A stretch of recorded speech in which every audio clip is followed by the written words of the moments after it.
Hi, this is Ramirez. We're here at the home of Icon Collective in downtown LA. Welcome to my next episode, and for this episode we're going to be arranging our track. A lot of people say to me that they don't have a problem getting the grooves together, they don't have a problem making the synth sounds, they don't have a problem getting everything they want, their little 8-bar arrangement at the beginning, but when they come to stretch it out into a full arrangement, that's where they stumble, you know. What I'm going to try and show you here are a few tips on how to build a basic arrangement. We're going to do it for roughly about 5 or 6 minute track, and included in that we're going to do some basic automation, we're going to add some effects and sounds, etc., and hopefully we're going to be able to do a full arrangement. Now, for the purpose of this, I've actually sketched out a basic arrangement before, mainly because it's time consuming, we don't have a lot of time to do this, but what I will do while we're going is actually explain what I've done and why. So let's get started. Let's start with the top track here. I'll just zoom in on this. You can see I've got a track there called the Ghost track.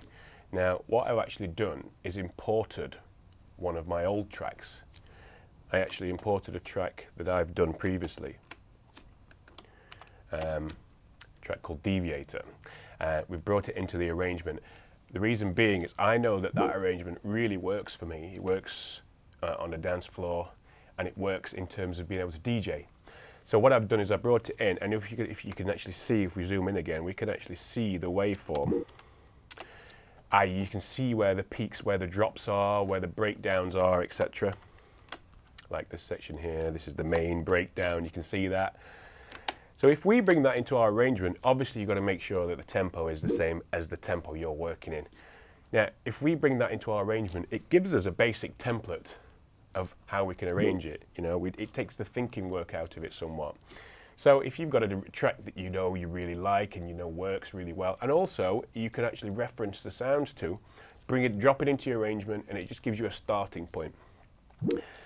So as you can see here, if I zoom in a little bit, we can actually see that I've copied this arrangement. I've got my intro there, which is for, you know, I've got 8, 16, 32 bars of mixing there at the beginning, intro. Then I've got my breakdown here, first break, which I'm going to introduce some sounds.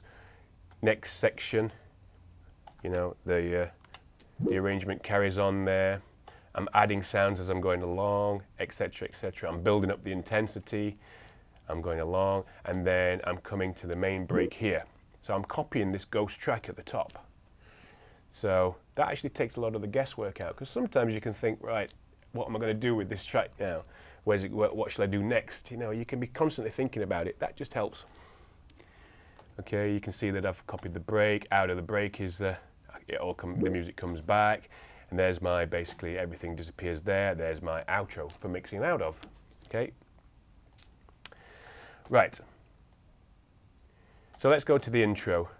As I said, the intro basically is, because it's a house track, it's a basic house track, all we need in the intro are some beats to help us mix into the previous track. So you can generally kind of have a period of about between 16 and 32. You can do a lot longer, depending on the type of music you like to play. If you like to do really long mixes at the beginning, stretch it out as long as you want. But basic I like to do a 32 bar intro. So this is what we've got here. Now, you can see on this section, I'll zoom in here, we've got our side kick. Now that's the side chain kick, which is basically just there. I'll unmute that. That is there to actually act as the side chain detector for the side chain compressors. Here's our kick from previous. We've obviously named everything. Here's our snares. Here's our open hat. So we're starting with the drums basically. We've got the drum loops. Most of the drum loops. The only drum loop that we haven't got, as you can see over here, is the tambourine loop. Okay. So let's have a listen to what that sounds like.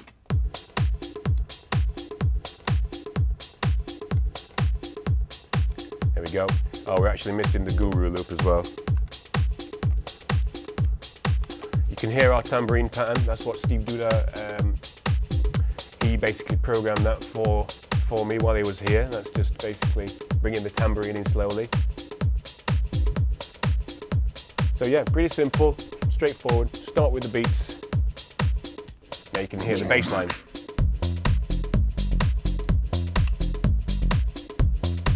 So that gives you 16 bars of just drums to mix in. You could give like a little bit longer if you wanted to, but 16 bars is a good time before the bass line comes.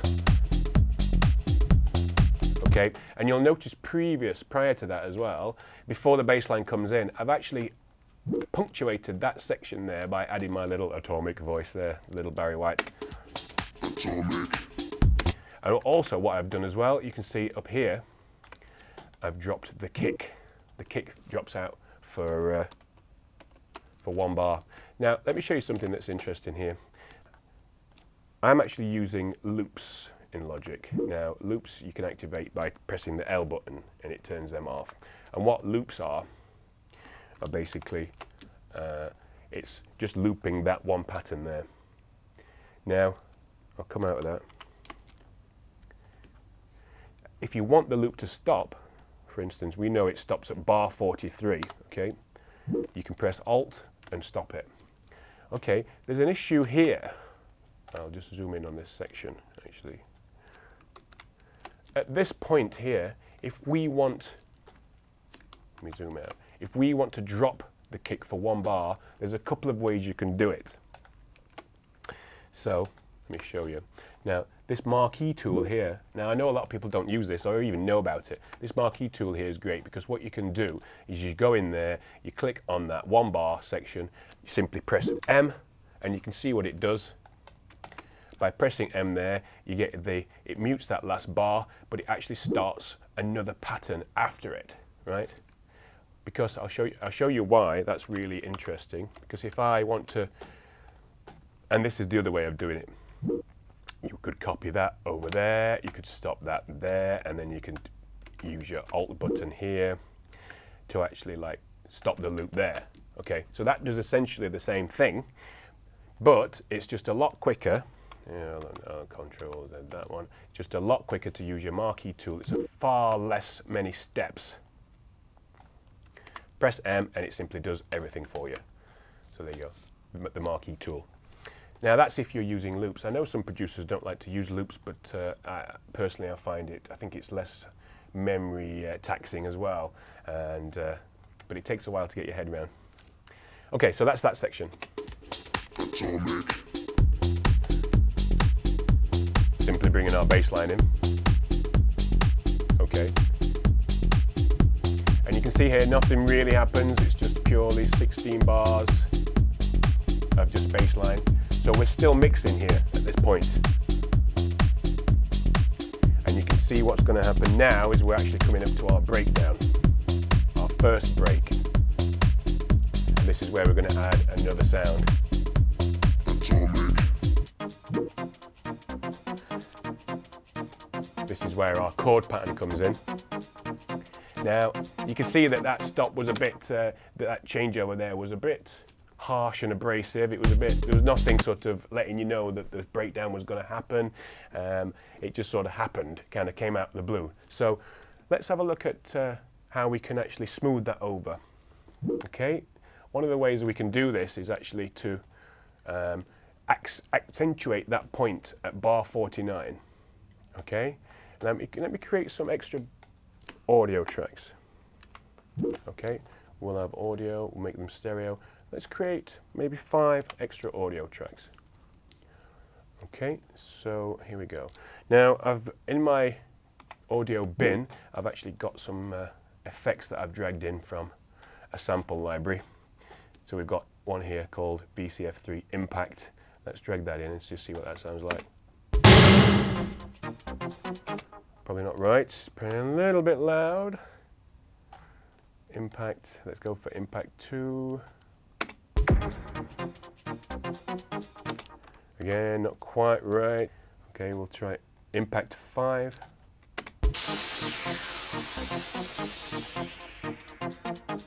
That's quite nice. We've also got here as well, we've got some cymbals. These are actually from the Dead Mouse and Steve Duda sample CD. Okay. So, but what we want as well, we want something to sort of say that the breakdown is going to come. So we want some kind of reversed sound before that, I think. I've actually got the reverse sounds over here. Let's find something. Sweep up. Let's try this. Now let's get really in there and make sure we line it up. Make sure the volume's right. There we go. Simple and basic, but it actually works. Tells you that something's going to happen, and then it accentuates the point at which it happens.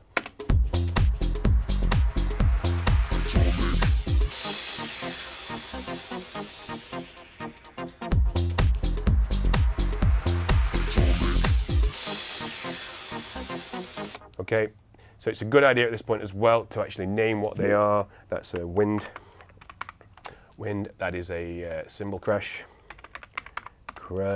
and that is a reverse. Okay, now we can use these sounds throughout the arrangement. Make sure that we color code these as well. Apple K, oh no, not that one, it's going to be Apple C. Color code these, we'll color them green, so that signifies that they are effects. Okay.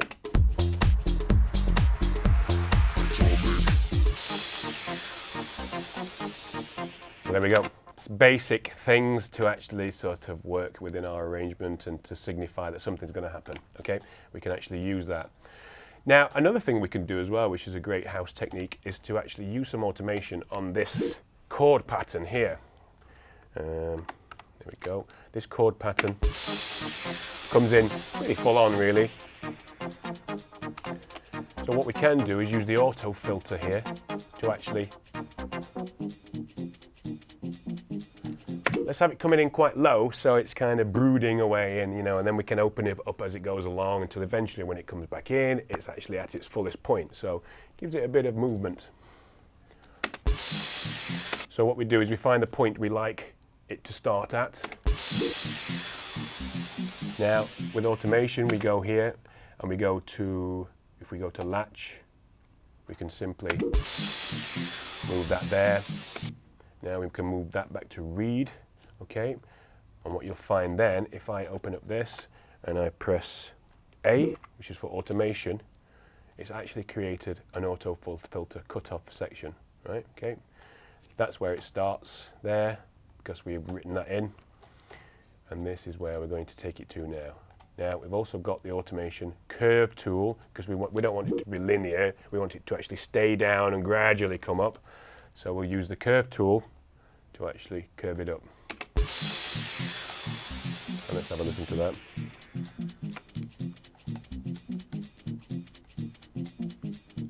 Yep.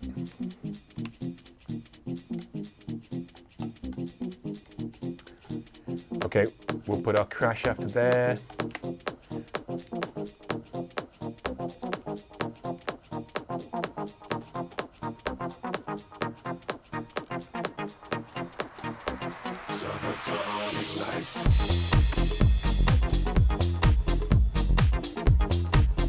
Okay, very simple. Right, another beautiful thing we can show you as well is if we've got this little reversed, and I'll turn off the automation, we've got this reverse effect here. We can actually stretch this out and make it longer. If I zoom out of that. So if we want it to go for this length of time, actually we want it to go for maybe even longer. Let's go there. We can use our time stretching feature, which is basically hold the Option key, Alt key, and simply drag it out. There we go. And what that does is time stretches it, makes the thing longer. Very simple.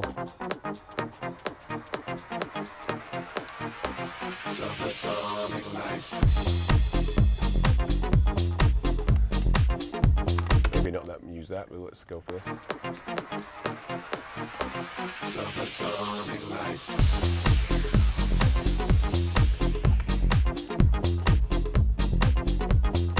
Okay, I prefer the cymbal crash, so let's take that out.